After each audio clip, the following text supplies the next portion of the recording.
예찬한다 이런 얘기예요. 뭘 예찬해? 기파랑을 예찬한다 이런 얘기입니다. 기파랑을 예찬하는 노래. 그렇다면 여기서는요, 제목 자체에 시적 화자가 이야기하는 대상과 그 다음에 시적 화자의 정서 태도가 다 드러난 그런 작품입니다. 그래서 전에도 언젠가 한번 여러 번 얘기했겠지. 자, 문학에서는 작품의 제목 자체가 너무 중요하다 그랬죠. 수능에 보면 작품 있고 그 끝에 보면 지은이하고 제목 있잖아요.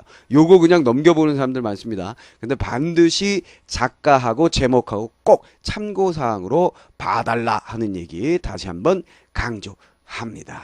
알겠죠? 자, 그러면 이제 꼭 알아두기 몇 개 정리해볼까요? 화자. 자, 이거 뻔한 거지. 화자가 어떤 대상에 대해서 바로 기파랑이라는 대상에 대해서 이야기합니다. 뭔 얘기를 하는 거예요? 기파랑의 대상에 대해서 예찬을 하고 있는 거죠. 너무나 멋진 분입니다. 뭐 이 얘기를 하는 거라고 보시면 되겠습니다. 그거 이제 작품을 통해서 우리가 확인해 보면 되겠고, 그 다음에 해석의 방법 측면. 자, 해석의 방법 측면이 독특하죠. 문답의 형식으로 해석할 수도 있고요. 첫 번째. 그 다음에 시선 이동으로도 해석할 수 있다는 얘기예요. 알겠습니까? 알겠죠?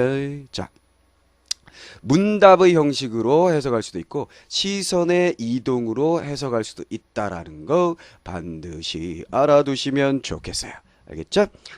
자, 그 다음에 여기 나와 있는 거요. 달, 그 다음에 냇물, 그 다음에 조약돌, 잣까지 핵심적인 시어들입니다. 설이 마찬가지고요. 이 시어들이 각각 무엇을 의미하게 되면 시적 화자가 생각하는 기파랑이라는 대상의 이미지를 갖고 있는 녀석들이에요. 이것도 작품을 통해서 반드시 확인을 하고 기억을 해 주셔야 되겠다 그런 얘기입니다. 자, 작품으로 들어가자. 자, 이것도 19체안가네요. 10줄로 되어 있죠. 근데 좀 독특하게 얘는 3행, 5행, 2행 이렇게 나누어야만 이야기가 자연스럽게 해석이 됩니다. 자, 첫 번째 행부터 보겠습니다. 열치매, 열어 젖치매. 자, 열어 젖히는 것의 주체는 달인 것 같고요. 그죠? 열어 젖힘의 객체는 문일 수도 있고, 아니면 만약에 달이 주체라고 한다면 열어 젖힘의 객체는 당연히 구름이 돼야 되고, 그 다음에 달이 주체가 아니라 주체를 만약에 시적 화자 자신을 본다면 문을 띡 여니까 달이 보이더라, 뭐 이런 해석을 할 수도 있을 것 같습니다. 일반적으로 그냥 구름을 헤치고 나온 달이라고 해석을 하고요. 열어 젖힘에 나타난 달, 흰 구름 쫓아서 떠나가는 것 아닌가, 첫 번째 부분인데요. 아주 단순하게 간단하게 해석을 해봤습니다. 정리해보면, 자, 구름을 열고 나타난 달이라고 정리를 해볼 수가 있겠어요. 근데 이 달이라는 녀석을 대화의 대상, 아까 해석이 두 가지 방법이라고 그랬죠. 시선의 이동, 단순히 시적 화자가 계속 자기 목소리를 이야기하면서 시선이 이동되는 과정을 그리고 있다라고 본다면 이렇게 해석할 수 없고 그냥 기파랑을 떠올리게 하는 매개체 정도로 해석을 하면 되겠습니다. 알겠죠? 자, 뭐라고? 기파랑을 떠올리게 하는 매개체이면서 무엇이요? 아, 왜 안 써지냐? 매개체이면서 무엇이? 달이 매개체이면서 그 다음에 기파랑을 상징하는 상징물로 볼 수가 있다는 거예요. 단순 시선의 이동으로만 본다면. 자, 요거는 뭐 마지막에 전체를 정리해 본 다음에 다시 한번 정리하도록 하고요. 그 다음에 새파란 날이 여해 새파란 냇물에 기랑의 지지슈라, 기파랑 시적 대상이 되죠. 기파랑의 모습이 있어요. 일로 날이 제백해 이에 넷가의 조약도래 낭에 디니다샤온 낭이 지니시던 마잠에 같아 마음의 끝을 쫓노하죠. 쫓고 싶구나, 이렇게 정리가 되어 있습니다. 새파란 냇물에 기파랑의 모습이 있다. 이에 넷가의 조약돌과 같은 단단한 낭이 지니시던 그 정신 마음을 쫓아가고 싶구나, 이렇게 정리할 수가 있겠습니다. 자, 이것도 전체적으로 정리해보면 기파랑의 정신을 따르고 싶다가 되겠죠. 됐죠? 기파랑의 정신을 따르고 싶다. 자, 그 다음 마지막, 아으 감탄사 또 나옵니다. 아홉 번째 행에 잣까지 높아, 잣나무 가지가 높아서 서리 모두 올 하반이요, 서리를 모를 화랑의 우두머리요, 이런 뜻이에요. 기파랑이 그러니까 직책상 화랑의 우두머리였던 것이지요. 그렇죠? 잣나무까지처럼 높아서 무엇이? 기파랑의 기상이 잣나무까지처럼 높아서 시련이 되겠죠. 서리를 모를 만한 분이시다. 화랑의 우두머리다운 분이시다. 이렇게 보시면 되겠습니다. 자, 그러니까 여기 뭐라고요? 잣까지 화랑의 우두머리인 기파랑의 기상을 상징한다라고 보시면 되겠고, 그 다음 뭐예요? 설이 뭐예요? 어떠한 시련이라고 보시면 되겠죠. 알겠죠? 시어의 의미 이렇게 정리를 해주시면 되겠습니다. 자, 그러면 이제 마지막 행을 정리를 해보고 마지막 이제 부분을 정리를 해보고 전체적인 얘기를 두 가지 방법으로 해석하기를 해보겠어요. 자, 마지막 어떤 시련도 이겨낼 만한 기파랑의 정신을 예찬하고 있는 부분 이렇게 정리되죠. 자, 구름을 열고 나타난 달, 기파랑의 정신을 따르고 싶다. 어떤 시련도 이겨낼 기파랑의 정신. 이렇게 정리가 되는데 좀 연결이 자연스럽지 않네요. 자, 자연스럽게 연결하기 위해서 뭘 해본다고요? 어떻게 한다고요? 예, 그렇죠. 두 가지 방법. 먼저 문답의 형식으로 한번 봅시다. 자, 문답의 형식으로 보면 시청자가 문을 툭 열었어. 열어젖히니까 달이 나타납니다. 이 달이라는 녀석이 뭐가 되는 거예요? 대화의 대상이 되는 거예요.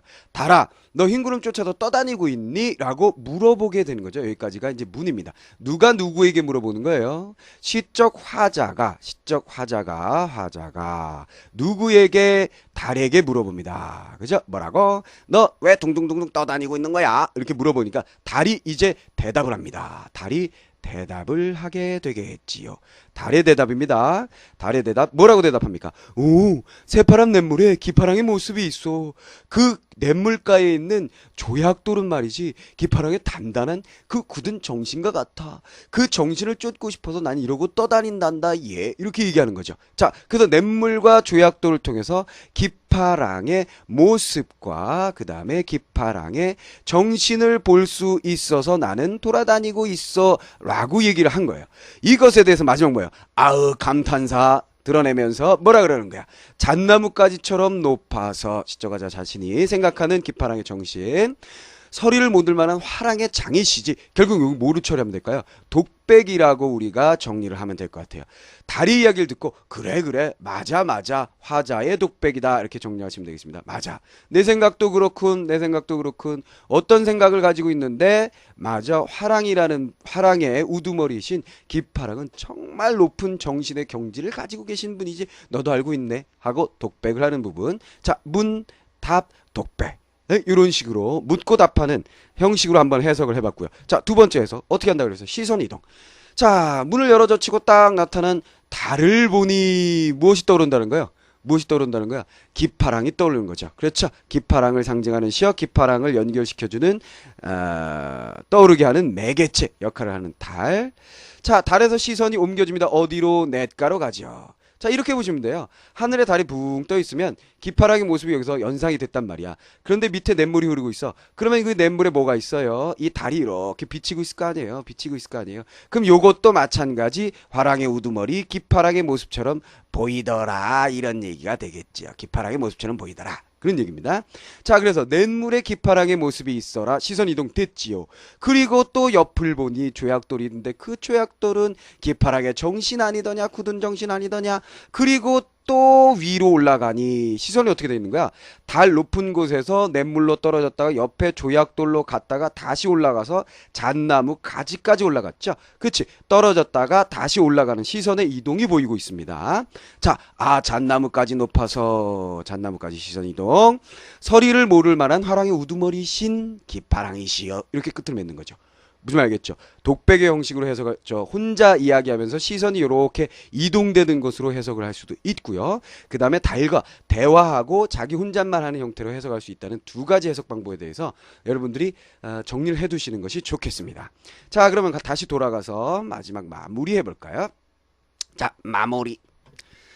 자, 전체적인 얘기, 예찬적 태도인 것, 대상이 기파랑인 것. 확인 완벽하게 됐으리라고 생각이 되고요. 두 가지 방법의 해석 방법, 달과 대화, 그 다음에 요런 달, 냇물, 조약돌, 잣까지 이렇게 시선의 이동까지 봤습니다. 자, 그런데 주로 달은 어떤 거예요? 기파랑의 모습과 관련이 있다라고 볼 수 있죠. 냇물은 어때요? 성격이 중요한 거죠. 냇물의 맑고 깨끗함이 기파랑의 내면을 보여주고 있다는 겁니다. 마찬가지죠. 조약돌도 기파랑의 내면이겠죠. 단단한 마음. 잣가지도 마찬가지겠죠. 내면입니다. 그래서 냇물은 맑고 깨끗한 성질, 그 다음에 조약돌은 단단한 성질, 잣가지라는 건 고든 성질. 그래서 이 두 번째, 세 번째, 네 번째 이 사물들, 시선이 이동되고 있는 사물들은 주로 기파랑의 내면 부분에 대한 얘기이고, 그 중에 가장 핵심이 되는 것은 당연히 잣가지일 것 같아요. 화자가 항상 어떻게 된다고 그랬어요? 마지막 부분에 화자가 마지막으로 시상을 집약시킨다고 그랬잖아요. 그 고든 정신이면서 그것과 대립이 이루어지는 녀석 시어가 등장을 하죠. 설이라는 녀석 시련이 등장을 하게 됩니다. 그래서 이런 고든 정신과 그것을 괴롭히는 장애물, 부정적인 시어 이렇게 연결되는 작품들 수도 없이 많으니까 여러분들이 또 연결해서 생각해 볼 것들이 많